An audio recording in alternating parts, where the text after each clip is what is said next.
Hello, my name is Matthias and welcome to the FPL Scope and my weekly wildcard draft for Game Week 1. If you're new to this channel, then this series is basically something that I do every single week where I try to select what I think is the best squad to have in Fantasy Premier League going forward in the next 4 to 5 game weeks or beyond, where I basically pretend that I'm using my wildcard even though I am not using my wildcard, just to give you basically just a wildcard draft every single week and tell you which players I think are the most essential to have in Premier League or in Fantasy Premier League currently.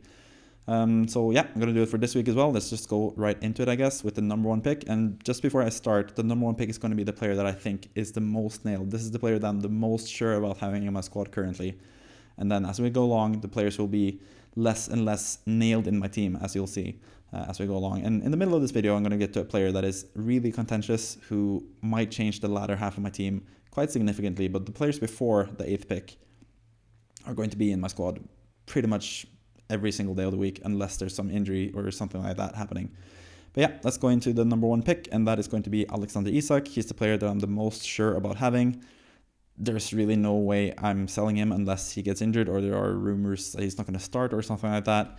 Then I would probably think about selling him, but all else being equal, he is going to be in my squad, and for good reason. I just have a lot of faith in him. I might even captain him game week 1. I'm still contemplating whether to do that or not.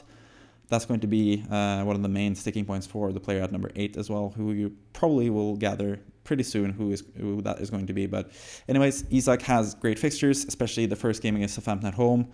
Bournemouth away and then Spurs at home should also be decent in terms of scoring goals.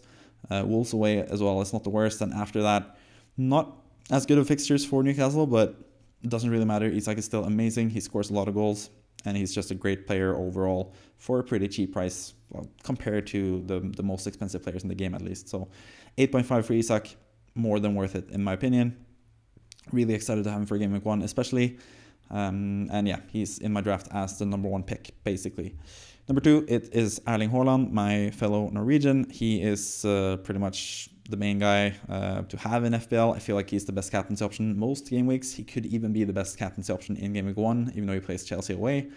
So I'm considering that as well. But especially the Ipswich at home game in Game Week 2 is really huge for him. So I think already in Game Week 2, when I do the weekly wildcard draft then, I think it's going to be switched where Isak is going to be number 2 and Haaland's going to be number 1. Because, yeah, the first game is obviously important. I think Isak is still still has a better fixture there. And is probably going to get more points than Haaland in Game Week 1. But especially from Game Week 2 onwards, Haaland is going to be more important, or at least in Game Week 2 he's going to be more important than Isak. But yeah, Haaland is amazing, especially Game Week 2, like I said a couple times now.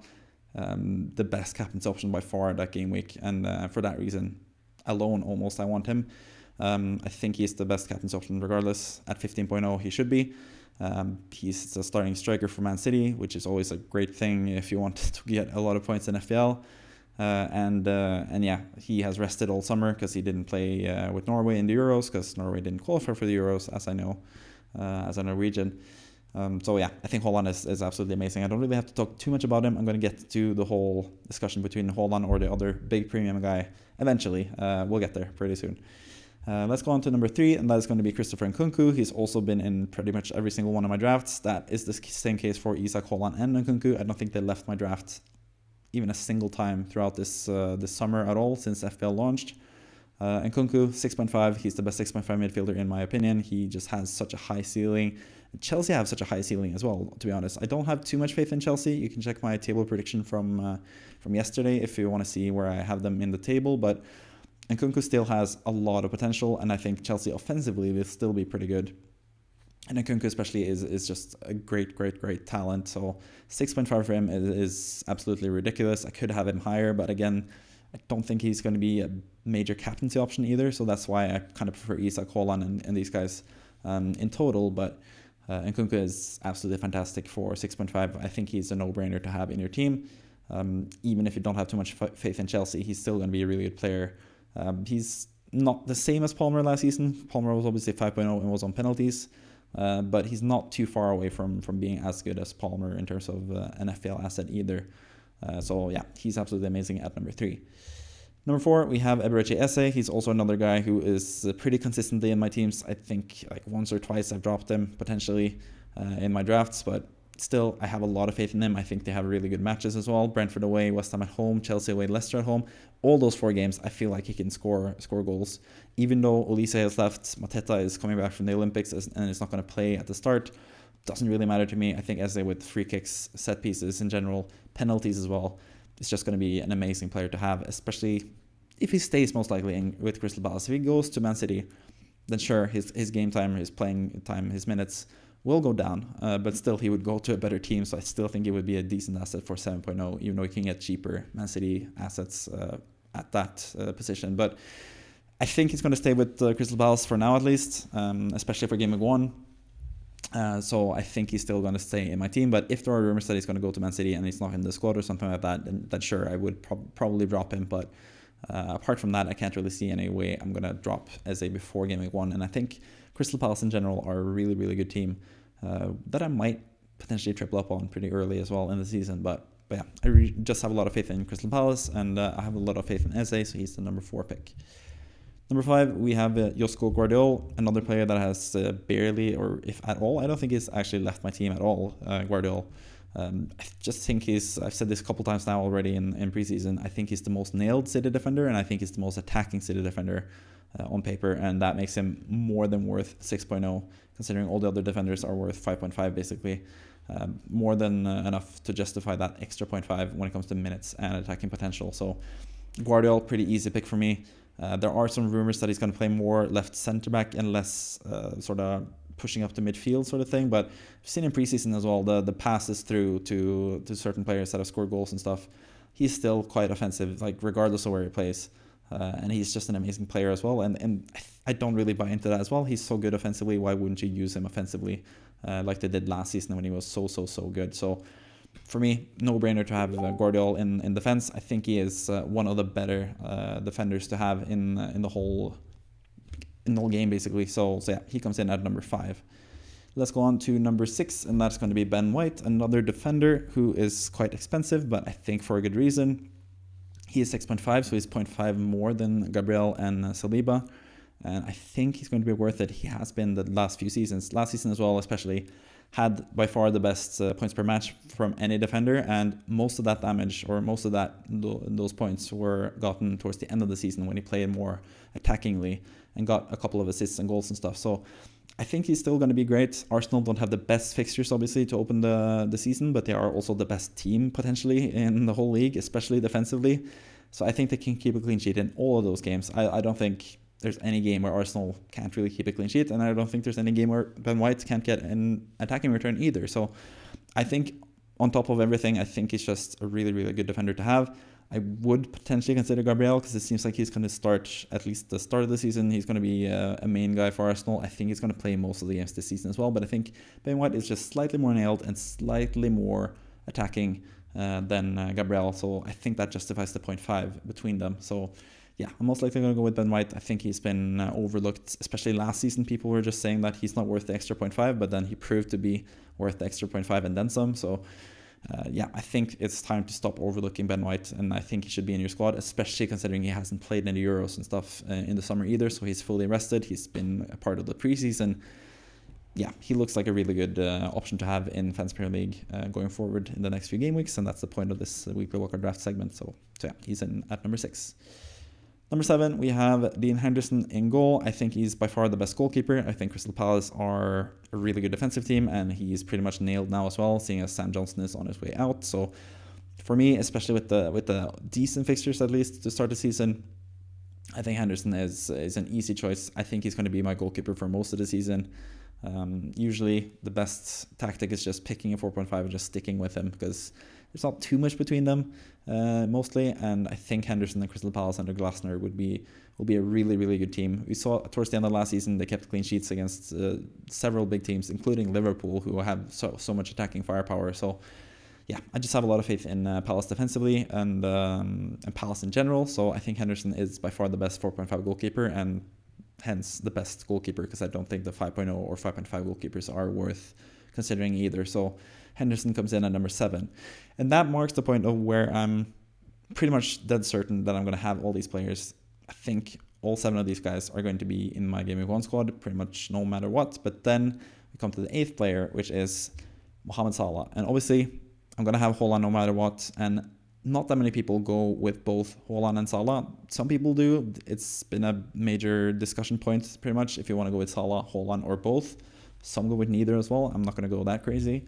But I think there's still enough room to have a good team with Salah, and I think Salah is just so good. Looking at those fixtures as well, again, Ipswich away, Brentford at home, Man United away. We've seen him score hat-tricks against Man United before, and then Nottingham Forest at home. I just think the fixtures are too good to not have Salah. Obviously, could downgrade him to Diogo Jota, which is something that I do consider.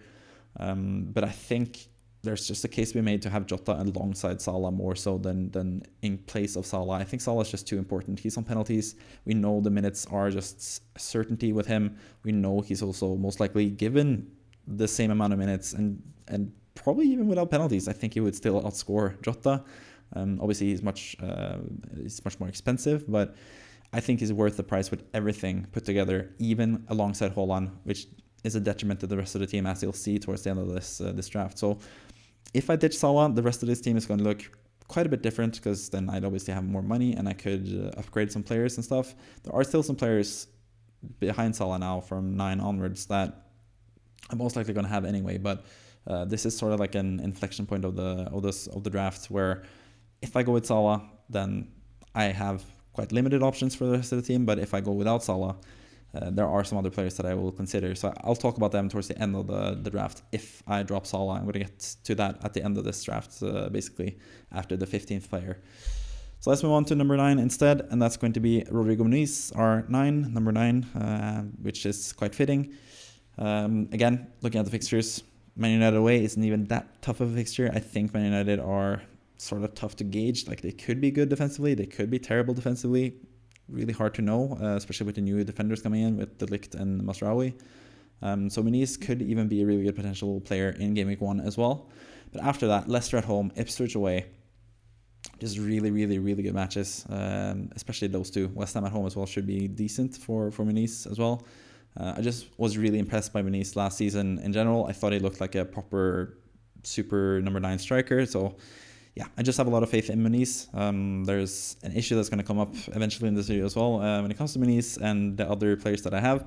But apart from that small issue, which I'm going to talk about, I think he's great. I think he looks the part. I think Fulham look pretty offensively minded and good this season. They're going to concede a lot of goals, so they're going to have to score a lot of goals as well.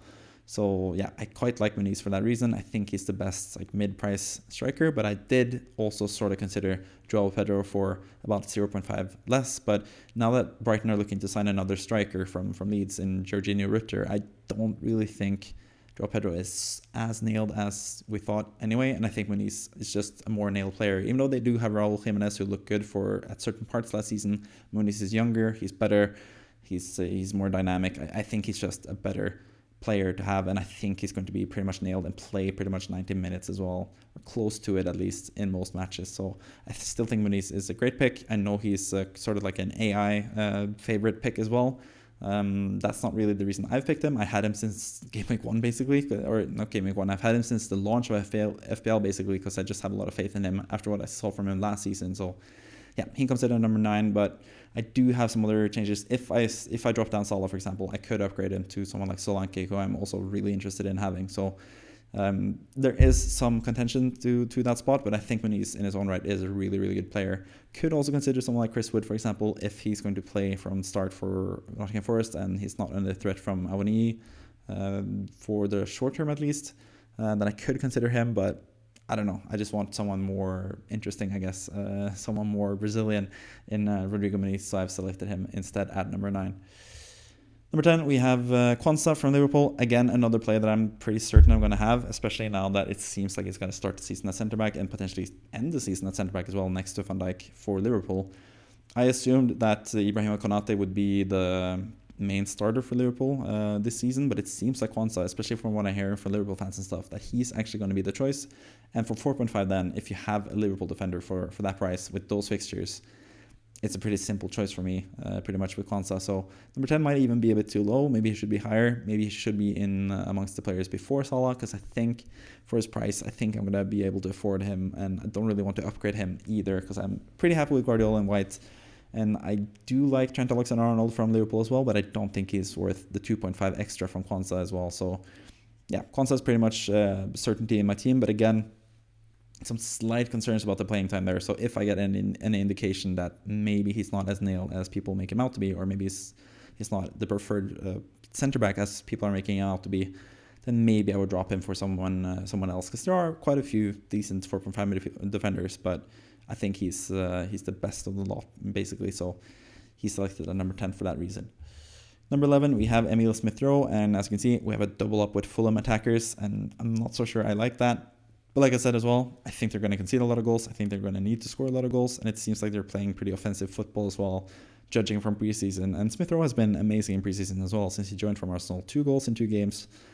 He did play for Arsenal, which is another huge indication that he's a good player. We saw him a couple seasons back as well when he scored pretty much every single game week, whether it was off the bench or from start. But now he's going to be the main guy at number 10 for Fulham. He's going to be really offensively minded.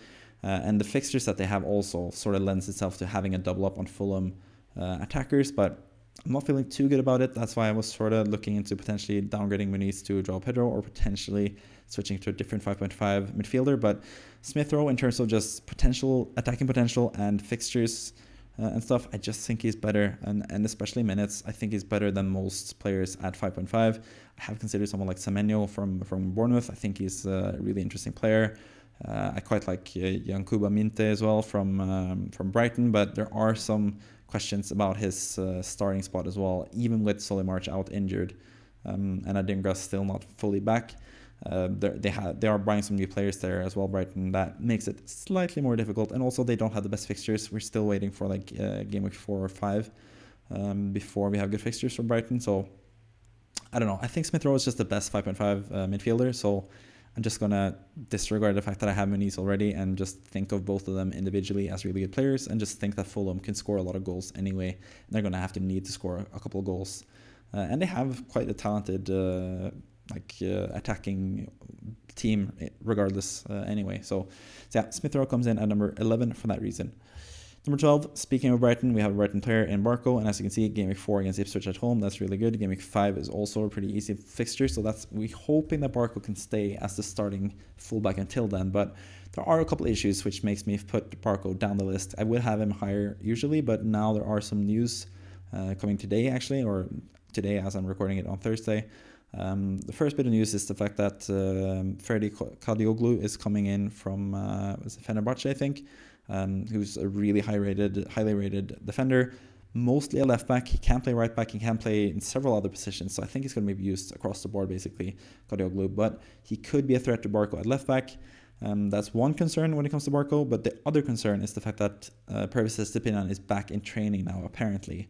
So considering we want Barco for game week 4 and 5 especially, that's quite a bit of a bummer if Estupiñán is back for that reason and starts ahead of Barco. But Estupiñán in his own right, if he gets back, he's the 5.0 starting fullback for Brighton. I think he's also a really good option. So, but yeah, Barco's just that cheap. You don't really lose too much. Like, even if he loses his place, this team has 14 players that I would be confident in starting several game weeks at least. So I don't really mind it too much, even if he loses his place, even if he drops 0.1 in price. It doesn't really matter that much. The upside is just so much higher. He could be making the left back position his own. He can be the starting left back for the entirety of the season, and if that's the case, he's taking some corners and stuff. He's super offensive, and Brighton have a resurgent year. He could be potentially the best value player in the game as well. So I just think the upside is just way too much to not have him, but I am growing more and more concerned that he's going to be starting regularly from the game weeks 4 and 5 where we really need him. So some caveats there with Barco, but I think the upside and the low risk of him just being 4.0 just makes him a really good pick in general still, even with all those news that are coming up lately that makes his position slightly more worrisome than before, but still really low downside, really high upside. Barco comes in at number 12 for that reason. Number 13, we have another defender, and that is Anthony Robinson, and we have another Fulham player, which means that we have tripled up on Fulham, the only team that I've tripled up on as well, which sounds weird and stupid, and that's why I'm sort of hesitant when it comes to this. But again, it's just looking at these players individually. I think Robinson is super attacking. He's a really good left back. He's super nailed. He plays every single game for Fulham. He's been super attacking, like I've said a couple times now, in preseason with Iwobi on the left there for Fulham. He has a really nice partnership, it seems like.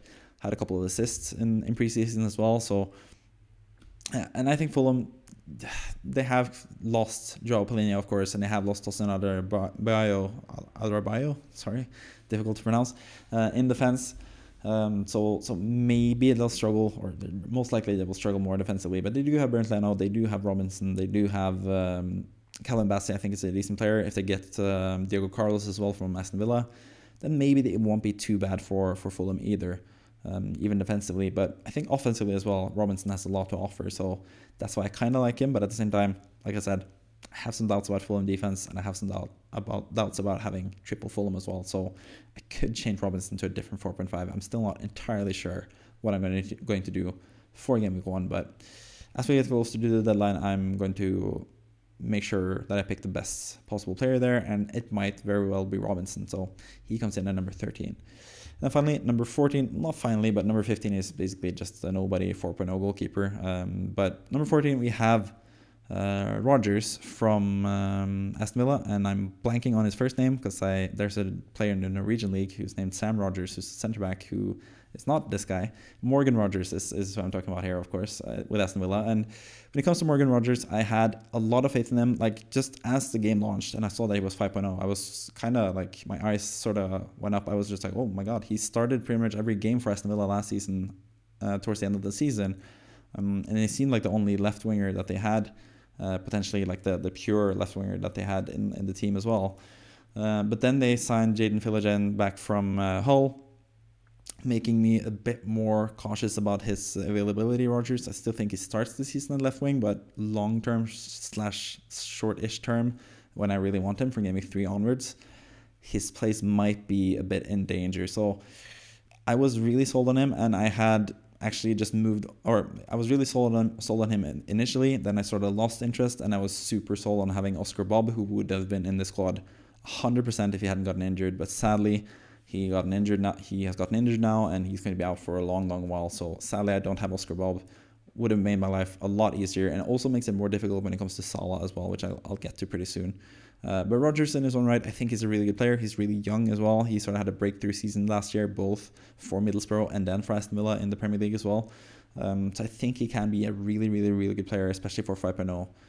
But it's just that little threat of rotation, especially as Aston Villa get into the Champions League and stuff, that makes me a bit wary about Rodgers long term. And that's why he's number 14. I'm not completely sold on him, but at the same time, I don't really have much money left either. But if I do sell Salah and go with someone cheaper, I will have enough money to upgrade both Rodgers and potentially Smith Rowe as well, and potentially a defender on top of that as well. So, or Muniz, if I want to go that way. So, yeah, there's a lot of options here that we'll get to. But yeah, let's go on to the final player, Valdemar Son, number 15. He's just a backup goalkeeper for 4.0 who potentially could start if Flecken loses his place. Valdemar Son was at least brought in this summer, so maybe that's an indication that he's going to start. But by all accounts, Flecken is going to start for Brentford, and by all accounts, I think he's going to stay as the goalkeeper as well, because he struggled a lot last season, Flecken, and he still wasn't dropped for Strakosha, even though Strakosha got a couple games and looked decent-ish, and is a pretty highly rated goalkeeper. It still was Flecken's place to lose towards the end of the season as well. So I think Flecken's going to start, and it doesn't really matter with the backup goalkeeper anyway, because I think Henderson's going to be an amazing goalkeeper that's going to play pretty much every single game week. So it doesn't really matter to me who is my backup goalkeeper. So that's why he's number 15, Valdemar Son, basically. And that's pretty much it for the draft. It's for the draft. This is my draft currently in Fantasy Premier League. It could change going into the deadline. And like I said, downgrading Salah is one of the main things that I'm thinking about potentially. I still have a lot of faith in Salah. That's why he's number 8. I still haven't really... I don't know, it's just those fixtures, like everything that I talked about with Salah there earlier in the video. He's just too good to pass up, it seems like. And I don't want to lose Haaland either. I want to go with both. And I feel like still my team is pretty good. Like all these players, at least in theory, I'd want to start in several game weeks, honestly. But of course, it's not the strongest with Smith Rowe, Rodgers, Barco, Robinson, especially. Those 4 guys could all be upgraded, and potentially Muniz as well if I downgrade Salah. So if I downgrade Salah, it would probably be Salah down to Diogo Jota, just to have a Liverpool player there, because I think Jota, could cover Salah-ish. Like Salah's going to get more points than Jota. He's going to be more of a captaincy option, obviously, than Jota. But I could also see something that happened in the last preseason game for Liverpool where Jota scores twice and Salah blanks. Like that could happen as well. So yeah, I might downgrade Salah to Jota. But I also just like to have that expensive midfielder, so I could potentially downgrade him, or I could downgrade Haaland in game week 3 or 4 or whatever, and play around with the team a little bit when you have more information and I know which player to go for in that mid-range, and then have a lot of money in the bank to upgrade somewhere else as well. It gives you more flexibility, and that's what I learned last season as well when I started the season with both Haaland and Salah, unlike most people. And I actually did really well from the start of the season. Didn't have to wildcard until game week 19 because of that. What I learned there is that you have so much flexibility that you can just sell one of them, or even if like last season, if it becomes clear quite early that you sort of need both, it's going to be really hard to upgrade up to Salah. If Salah just scores a hat-trick against Ipswich and you don't have him and you have Haaland already and you have spread the money around, it's going to be really, really tough to do all the transfers to get Salah into your squad unless you wildcard. So yeah, I just like the fact that I have two really expensive players. But yeah, like I said, I could downgrade him to Jota. I would then consider potentially Martin Ødegaard in midfield as well, rather than Smith Rowe, for example. I would consider Solanke up front rather than Muniz. And I would consider Munoz as well, Muniz and Munoz. I would consider Daniel Munoz from Crystal Palace in defense as well as a 5.0 player rather than Robinson as well. And potentially even Rodgers to Ødegaard. I don't really know how much money I would have left with Salah to Ødegaard or to Jota. I would actually have a lot of money, but anyways, there's a lot of things you can do with that type of money. I might still do it, but I'm still leaning towards having Salah and Haaland because I think this team looks pretty good, even with both of those really expensive assets, and it just gives me more flexibility for the next few game weeks. So yeah, I just really like that team in general. So with that out of the way, that's it for the video pretty much. This has been the weekly wildcard drafts. You can expect the same next week and the week after that and the week after that and the week after that until game week 38. That's what I did last season. I had a weekly wildcard draft every single week. So whenever you want a wildcard, you know where to find a guide for what the best team is going to be for the next few game weeks. That's right here on the FPL Scope YouTube channel. Please subscribe if you like the sound of that or like the video and give me a boost in the algorithm and stuff. Comment down below if there's any questions you have, regardless of what it is. Whether it's your team, you want me to rate your team, you want to know a specific like player versus player matchup, who I prefer. Any questions about my team myself, if you have a similar team and if you have other issues, if you have other players that you consider that I haven't mentioned in this video. Son, for example, if you really like him, please let me know why. So a bunch of different reasons you can comment, and I usually respond to every single comment that I get, so I'm going to try to do that as well. And hopefully I get a lot of interactions and stuff, because I think that's the best part of this, just interacting with you guys and knowing what you want to know more about and your thoughts and discuss with you guys what I'm talking about, which is Fantasy Premier League basically. So with that out of the way, again, thanks for watching. I'll see you next time, I guess. Have a good season. This might be my final. It's probably going to be my final video before the season starts. It is going to be my final video before the season starts. So good luck this season. My team might change. You can follow me at the FPL Scope on Twitter, or X as it's called now. If you want to see my final lineup, I'm going to post that like probably 10 minutes before deadline, probably, just to give you a final update. It will probably look like this, but maybe some changes. I don't know. But I'll post it anyway a couple of minutes before deadline, so you can see what my final team is before game week 1. So again, for the third time, with that out of the way, thank you for watching. See you next time. Bye bye.